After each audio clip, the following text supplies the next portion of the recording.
When twin babies are abandoned in the Arizona desert to die by their own father, grief-stricken rancher Samuel McCready discovers them crying beneath the scorching sun. The struggling widower barely survives on his failing cattle ranch, still mourning his wife and son who died 2 years earlier. Now he faces ruthless gunmen hired by the baby's wealthy father, who murdered their mother and wants the twins dead to claim her fortune. McCready must choose between his quiet life and protecting 2 innocent souls against a corrupt railroad baron who owns judges, sheriffs, and hired killers. Samuel McCready will discover that some fights choose you, whether you're ready or not. Samuel McCready stood in his burning barn, twin babies clutched to his chest. 6 mounted gunmen circled him in the firelight. Their horses snorted steam in the cold night air. The leader sat straight in his saddle, well-dressed, cold eyes that reflected the flames. "Just hand them over, McCready. This doesn't concern you." Sam's weathered hands shook as he backed toward his house. 6 rifles, 6 men. He had 1 revolver and 2 infants who couldn't even hold their heads up. "These children stay with me." The leader nodded to his riders. "Then you've made your choice." The desert wind howled through the canyon. Somewhere in the distance, a coyote called to its pack. 3 weeks earlier, Samuel McCready had been dying slowly on his failing ranch, not dying from sickness, dying from the inside out, the way a man dies when he's got nothing left to wake up for. His cattle grazed on brown grass. His fence posts leaned like old men. His well pump squeaked with every stroke. Martha had been gone 2 years. Their son, too. Both taken in the same bloody hour that split his life into before and after. Sam rode his fence line every morning because routine was all that kept his hands steady. The sun climbed over Devil's Canyon like it always did. The wind carried dust and the memory of rain that never came. He heard crying. Not the mewling of a calf or the screech of a hawk. Human crying. Desperate and thin. The sound echoed off the canyon walls. Sam followed it down a rocky slope where the shade lasted longest. There, tucked between 2 boulders, sat a wicker basket. 2 babies, a boy and a girl, red-faced and squalling under a thin blanket. Sam's knees hit the ground, hard. His chest tightened like someone had wrapped rope around his ribs and pulled. A small jar of milk sat beside the basket, still cool. A note was pinned to the blanket with a sewing needle. Their father wanted them dead. I couldn't do it. Please save them. Me. Sam's hands trembled as he lifted the basket. The babies felt impossibly light and impossibly heavy at the same time. Their cries pierced the morning quiet like accusations. He looked around the empty canyon. No tracks, no sign of whoever had left them. Just 2 infants who would die without help he wasn't sure he could give. The ride back to his ranch took forever. The babies cried themselves hoarse, then fell into the exhausted sleep of the abandoned. Sam's mare picked her way carefully over the rough ground. Inside his cabin, Sam set the basket on Martha's old sewing table. The babies woke hungry and angry. He heated the milk over his cook stove and tried to feed them with a torn cloth. More milk ended up on their faces than in their mouths. By evening, Sam was soaked in sour milk and baby sick. His back ached from hunching over the basket. The boy had dark hair like his own. The girl's eyes were green as bottle glass. He named them without thinking. Hope for the girl. Matthew for the boy. Martha had wanted to name their son Matthew. The first night, Sam didn't sleep. Every whimper sent him to the basket.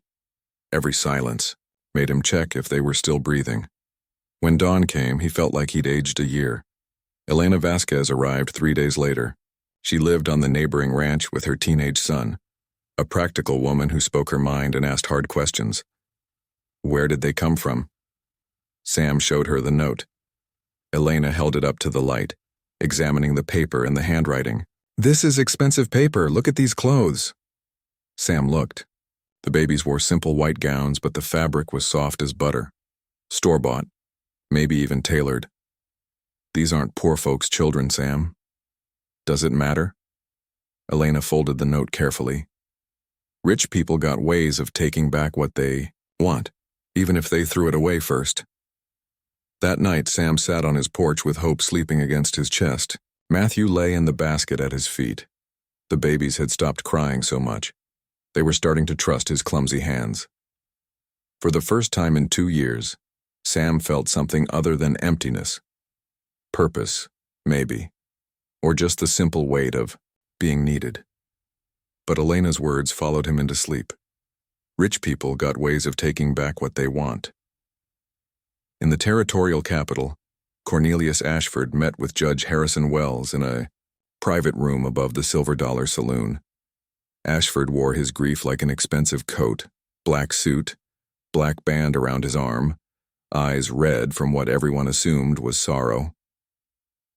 "The inheritance papers are signed," Wells said. "Margaret Silver. Holdings are yours now. All legal." Ashford poured whiskey for both men. "What about the other matter?" "No bodies were ever found, but your housegirl swears she handled it." Ashford's jaw tightened. Mary had looked him in the eye and sworn. The babies were dead, buried where no one would find them, but Ashford hadn't gotten rich by trusting servants. "I want to be sure." Wells nodded. "I'll make some inquiries." Quietly. Back at the ranch, Sam learned to change diapers and warm milk. He learned which cry meant hungry and which meant tired. Hope liked to be rocked. Matthew settled faster with gentle humming. The babies grew stronger. Sam's hands grew steadier. But strangers had started asking questions in town. Men with clean boots and careful eyes. They wanted to know about missing children, about anyone who might have found something they weren't looking for. Sam cleaned his rifle and kept it loaded. Elena came by every few days with supplies and advice. She watched Sam with the babies and saw something she hadn't seen in 2 years. The man he used to be, fighting his way back to the surface. "You're getting attached," she said. "Maybe. That could be dangerous for you and for them." Sam looked down at Hope, sleeping in his lap, her tiny fist wrapped around his finger with surprising strength. The note said their father wanted them dead. What if turning them in means finishing what he started? Elena had no answer for that. The wind picked up outside, rattling the windows. Storm coming, maybe. Or just the desert reminding them how small they were. Sam held the babies closer and tried not to think about the strangers asking questions in town. The strangers came to town on a Tuesday. 3 men with clean boots and careful questions. They sat in the saloon and bought drinks for anyone willing to talk. Sam heard about them from Pete Garrison, who ran the general store. Pete's hands shook as he measured out flour. "They're asking about missing children, offering good money for information." Sam's blood turned cold. He paid for his supplies and left without another word. Hope had started smiling. Real smiles, not just gas bubbles. She would look up at Sam while he fed her and her whole face would light up. Matthew was stronger now, could hold his head up when Sam carried him around the ranch. The babies were thriving. Sam was too, in ways he hadn't expected. The hollow ache in his chest had started to fill with something he'd forgotten. Purpose, maybe even joy. But the strangers in town changed everything. Elena arrived that evening with her son Carlos. The boy stayed outside with the horses while Elena came in. She moved differently now, alert, watching the windows. "We need to talk." Sam was feeding Matthew from a small bottle Elena had brought from town. The baby's eyes were focused on his face with complete trust. "There's something I haven't told you," Elena said, "about why I'm out here alone." Sam waited. Elena sat across from him at the worn kitchen table Martha had loved. "My husband's family. They want my land. Been trying to take it since Miguel died. They got lawyers. Got influence with the territorial government." She paused, watched Sam's steady hands holding the bottle. "They got reasons to make me disappear. Legal reasons that would hold up in court." "Why are you telling me this?" "Because we're both hiding from powerful people now. And powerful people got long arms." The wind rattled the cabin walls. Outside, Carlos's horse whinnied softly. Elena leaned forward. "Those men in town, They're not just asking about any missing children, they got specific descriptions. Twin babies, boy and girl, born 3 weeks ago. Sam's hand tightened on the bottle. Matthew kept sucking, oblivious to the danger closing around them. How do you know? Because I asked the right questions of the right people. Pete Garrison's, scared. Sheriff Davies is acting strange, and those men got the look of hired help. Sam finished feeding Matthew and lifted him to his shoulder. The baby's warmth against his neck felt like everything worth protecting in the world. That night, Sam couldn't sleep. He sat in his rocking chair with Hope in his arms, watching the darkness outside his windows. Every shadow could hide a threat. Every sound might be footsteps. The babies had changed him. The grief that had consumed him for 2 years was still there, but it had company now. Fear for someone other than himself. Love he hadn't asked for but couldn't give back. Near midnight, hoofbeats approached the cabin. Sam reached for his rifle with one hand while holding Hope with the other. The horse stopped just outside his door. A soft knock, a woman's voice. "Please, I need to talk to you." Sam opened the door carefully. A middle-aged woman stood in the moonlight. Mexican features, expensive dress now torn and dusty. Her hands shook like leaves in a storm. "You're the man who found them." It wasn't a question. Sam stepped back, still, holding Hope. The woman entered without invitation. "My name is Mary Sandoval. I work for Cornelius Ashford. I'm the one who left them for you to find." The world tilted sideways. Sam sat down hard in his chair. Hope stirred against his chest but didn't wake. Mary's eyes were hollow with guilt and terror. He killed her, Margaret Ashford, his own wife, when she said she was leaving him and taking the babies. The words fell like stones into still water, each one sending ripples through everything Sam thought he knew. "She gave birth the same night he killed her. I was there. I helped with the delivery and then I watched him smother her with a pillow while the babies cried." Sam's throat felt like sandpaper. Why? Her father's silver mine, worth more money than most people see in 10 lifetimes. If she died without a will, it all went to her husband. But if she lived and divorced him, he got nothing. Mary's voice broke. "He told me to kill the babies too, make it look like they died at birth, bury them where no one would find the bodies." Hope shifted in Sam's arms. Her tiny fist found his shirt and held on. This innocent child who should never have existed, who should have died with her mother. "I couldn't do it. I took them out to the desert instead, left them where someone might find them. I prayed someone good would find them." Sam looked down at Hope's sleeping face, at Matthew, who was starting to fuss in his basket. These weren't just abandoned children. They were murder victims who had survived. "He knows they weren't buried," Mary continued. "He's been asking questions following my path. Those men in town work for him." "How long do we have?" "Maybe days, maybe hours. Ashford's not just rich. He owns judges, owns the territorial governor, owns Sheriff Davies." Sam stood up slowly. Hope woke and looked at him with those green bottle glass eyes that trusted him completely. "There's something else," Mary said. "Margaret knew what was coming. She wrote a letter before she died, confessing everything, naming her husband as her killer." "Where is it?" "Hidden in Ashford's house in a place only she knew about. If we could get it, we'd have proof." Sam walked to the window. Outside, the desert stretched endless and dark. Somewhere out there, hired men were closing in. Somewhere behind them, a killer with unlimited money was pulling strings. He thought about Elena's words. Rich people got ways of taking back what they want.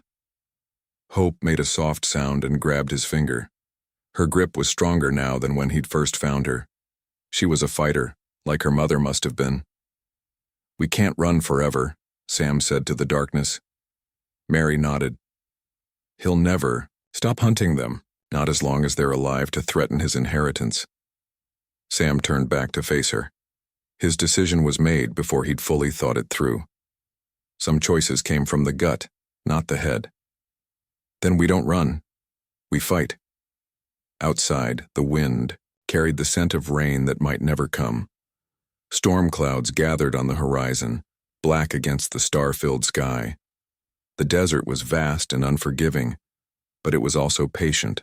It had seen men like Ashford before, rich men who thought money could buy them anything. The desert had buried them all eventually.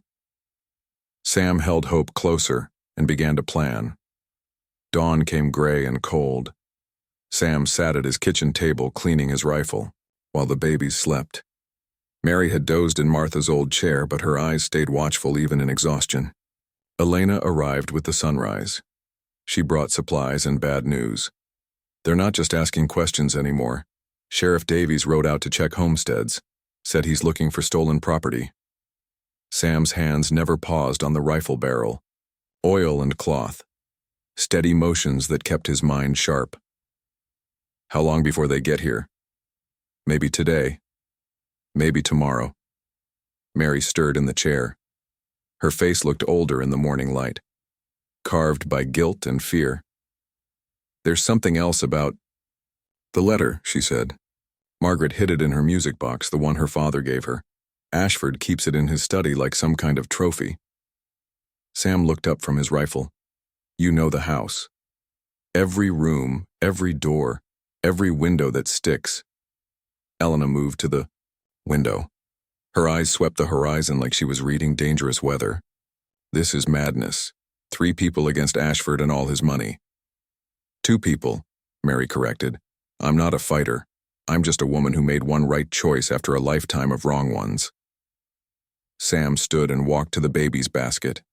Hope and Matthew slept peacefully, their tiny chests rising and falling in perfect rhythm. They had no idea their lives balanced on the edge of a knife. We need a plan that gets that letter without getting us all killed. Elena turned from the window. The cave system up in Devil's Canyon. My grandfather showed me passages that go for miles. Hidden water sources. Places to wait out a siege. And if they find us there? Then we're trapped like rats. Sam lifted Hope from the basket. She woke slowly, green eyes focusing on his face. She smiled that heartbreaking smile that meant everything was right in her small world. It wasn't right. It might never be right again. We split up, Sam said. Elena takes the babies to the caves. I go after the letter. Mary guides me through Ashford's house. That leaves you alone against who knows how many men. Sam thought about Martha, about the son he'd never held, about 2 years of walking through life like a ghost, about Hope's smile and Matthew's trusting eyes. Sometimes alone is what the job requires. They spent the morning preparing. Elena packed supplies for the cave hideout. Sam studied the layout of Ashford's mansion as Mary drew it from memory. 3 stories. Armed guards. A study on the 2nd floor with a music box that held their only evidence. Mary's hands shook as she drew. The servants' stairs are here. The guard posts are here and here. But Ashford changes his security every few days. When does he leave? The house? Sunday mornings. Goes to church to play the grieving widower. Takes half his men with him for show. Today was Saturday. They had one night to get into position. The babies fussed as if they sensed the tension. Sam fed them while Elena and Mary packed everything essential. Not much. Life on the frontier taught you to travel light. As the sun reached its peak, dust clouds appeared on the southern horizon, riders coming fast. Time to go, Elena said. Sam kissed Hope's forehead, breathed in her baby smell of milk and innocence. He did the same, with Matthew, whose tiny hand wrapped around his finger like it always did. Keep them safe. Elena nodded. She understood the weight of those words, what they meant if Sam didn't come back. The women and babies left through the back door. Elena's horse was strong enough to carry them all to the canyon. They would be hidden before the riders arrived. Sam waited alone in his cabin, the same cabin where he'd mourned Martha, where he'd learned to feed babies and change diapers, where he'd discovered that love could grow in the ruins of a broken heart. The dust clouds grew larger. 6 riders, professional men with expensive guns and cold faces. Sam recognized their leader from Mary's description. Cold eyes that missed nothing. A man who killed for money and took pride in his work. They surrounded the cabin but didn't approach immediately. Smart. They were checking for traps, escape routes, signs of other defenders. Sam sat in his rocking chair with his rifle across his knees. He could see them through the window. 6 against 1. Not impossible odds if you chose your ground carefully. But he wasn't planning to fight here. This was about buying time. Making them think he was trapped and desperate. The leader finally approached the door. His voice carried the authority of a man used to being obeyed. "McCready, we know you're in there. We know you've got something that doesn't belong to you." Sam said nothing. Let them guess at his plans. "Make this easy on yourself. Hand over the children and we ride away. Keep them and this gets unpleasant." Through the back window, Sam could see another rider circling toward the barn. They were being careful. Professional. Sam stood and walked to the front door, opened it just enough to show himself. "Children are with friends. Safe where you won't find them." The leader smiled. Not a pleasant expression. "Everything can be found, McCready. Just a matter of time and motivation. Then you better get started looking." Sam slammed the door and moved fast, out the back as the leader kicked in the front. Across the yard to the barn where he'd stashed kerosene and matches. The barn caught fast. Dry wood and old hay made perfect kindling. Flames reached toward the darkening sky like prayers or curses. By the time the riders realized what was happening, Sam was already running toward the canyon. Behind him, his home, burned like a signal fire. The chase lasted until full dark. Sam knew every rock and gully between his ranch and Devil's Canyon. The hired men knew nothing except how to follow orders. He lost them in the maze of stone passages where Elena had taken the babies, found the hidden entrance she'd described, crawled through narrow spaces that opened into cathedral-sized caverns. Elena waited with a small fire and worried eyes. The babies were asleep in makeshift beds carved from stone and lined with blankets. "They followed you?" "For a while. They'll find this place eventually, but not tonight." Sam knelt beside the babies. Hope stirred and made soft noises. Matthew slept like the dead, exhausted from the day's upheaval. "Tomorrow's Sunday," Mary said from the shadows. "Church time." Sam nodded. One chance to get Margaret's letter. One chance to prove Ashford was a murderer. One chance to save the children he'd come to love like his own. Outside the cave, wind howled through the canyon, like the voices of the dead. Martha's voice seemed to whisper in that wind, telling him to protect what could still be saved, to fight for the family he'd found in the ashes of the one he'd lost. Sam checked his rifle one more time. Come morning, he would either return with evidence that could destroy Ashford, or he wouldn't return at all. The babies slept on, trusting that the adults would somehow make everything right. Sunday morning came with church bells echoing across the valley. Sam moved through Ashford's mansion like a ghost, following Mary's whispered directions.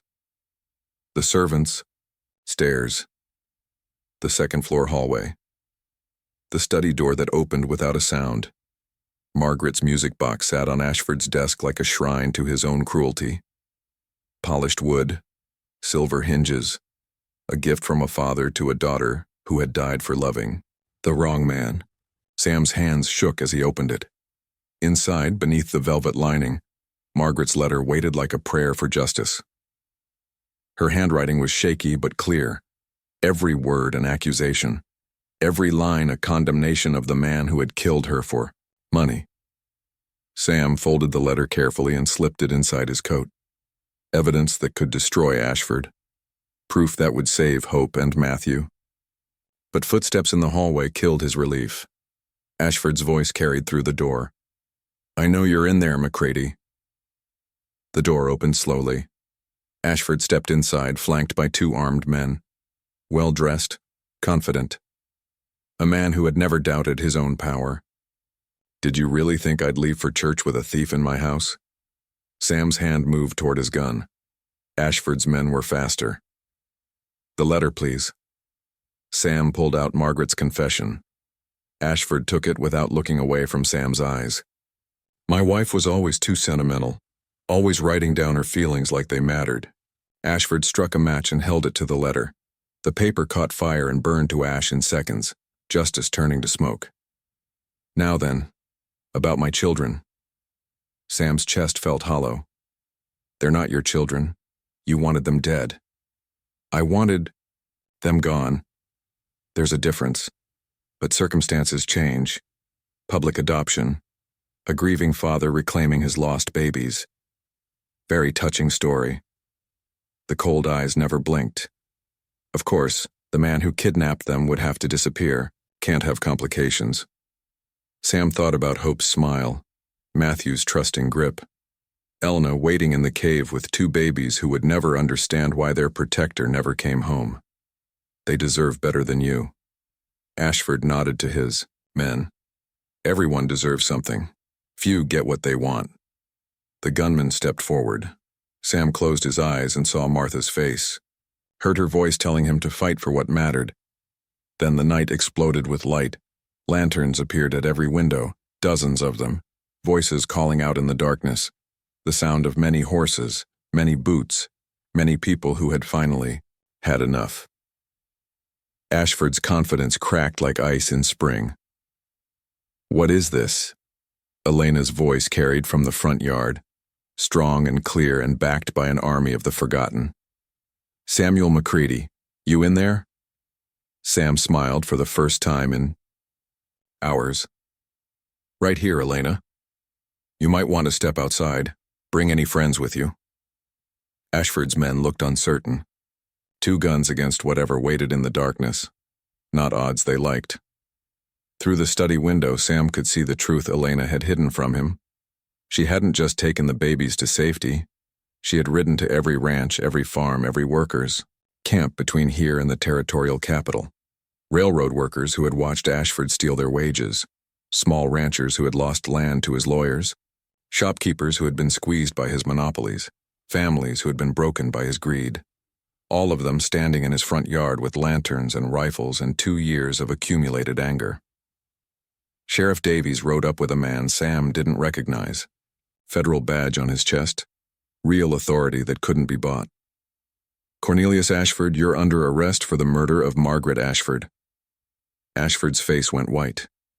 You have no proof, no witnesses. The federal marshal held up a document. Got a signed confession from your house servant.